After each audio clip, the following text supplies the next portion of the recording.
ಅಂಬಾಗಿಲು ಎಂಬಲ್ಲಿ ಅಂಗಡಿಯೊಂದರ ಮೆಟ್ಟಲಿನಲ್ಲಿದ್ದ ನಾಗರ ಹಾವಿನ ಮರಿಯನ್ನ ಉರಗ ತಜ್ಞ ಗುರುರಾಜ್ ಸನಿಲ್ ರಕ್ಷಣೆ ಮಾಡಿದ್ದಾರೆ. 2 ತಿಂಗಳ ಈ ಮರಿ ಅಂಗಡಿ ಮಳಿಗೆಯ ಮೆಟ್ಟಲೇರುತ್ತಿತ್ತು. ಈ ವೇಳೆ ಅಂಗಡಿಯವರು ನೋಡಿ ಗುರುರಾಜ್ ಸನಿಲ್ಗೆ ಮಾಹಿತಿ ನೀಡಿದ್ದಾರೆ. ತಕ್ಷಣ ಬಂದವರು ಮರಿಯನ್ನ ಹಿಡಿದು ಬಾಟಲಿಯಲ್ಲಿ ಸುರಕ್ಷಿತವಾಗಿ ರಕ್ಷಿಸಿ ಕಾಡಿಗೆ ಒಯ್ದು ಬಿಟ್ಟಿದ್ದಾರೆ. ಇದೀಗ ನಾಗರ ಹಾವುಗಳ ಸಂತಾನೋತ್ಪತ್ತಿ ಸಮಯವಾಗಿದ್ದು ಅವು 20ಕ್ಕೂ ಹೆಚ್ಚು ಮೊಟ್ಟೆಗಳನ್ನು ಇಡುತ್ತವೆ. ಮರಿಗಳು ಎಲ್ಲೆಂದರಲ್ಲಿ ಓಡಾಡುವ ಅವಧಿ ಇದು. ಮೊಟ್ಟೆಯಿಂದ ಹೊರಬಂದ ಮರಿಗಳ ಪೈಕಿ ಕೆಲವು ಮರಿಗಳು ಮಾತ್ರ ಉಳಿಯುತ್ತವೆ ಇತ್ಯಾದಿ ಮಾಹಿತಿಯನ್ನ ಗುರುರಾಜ್ ಸನಿಲ್ ಹೇಳಿದ್ದಾರೆ.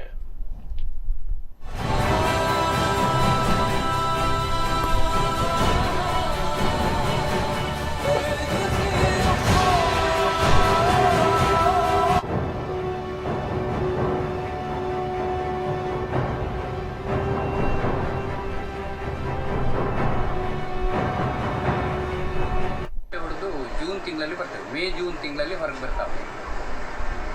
ಇದೀಗ ಜೂನ್ ಜುಲೈ ಆಗಸ್ಟ್ 2 ತಿಂಗಳಾಯಿತು ಪ್ರಾಯ ಮರಿಗೆ, ನಾಗರ ಮರಿಗೆ. ಸಾಮಾನ್ಯ ಒಂದು 4-5 ತಿಂಗಳವರೆಗೆ ಅವುಗಳ ಒಟ್ಟಾರೆ ಓಡಾಟ ಇರ್ತದೆ. ಅಂದರೆ ಎಲ್ಲಿ ತನ್ನ ಆಹಾರ ಸಿಗುತ್ತೆ ಅಲ್ಲಿ ನೇರವಾಗಿ ನುಗ್ಗೋದು, ಅಲ್ಲಿಗೆ ನೇರವಾಗಿ ನುಗ್ಗೋದು, ಅಲ್ಲಿ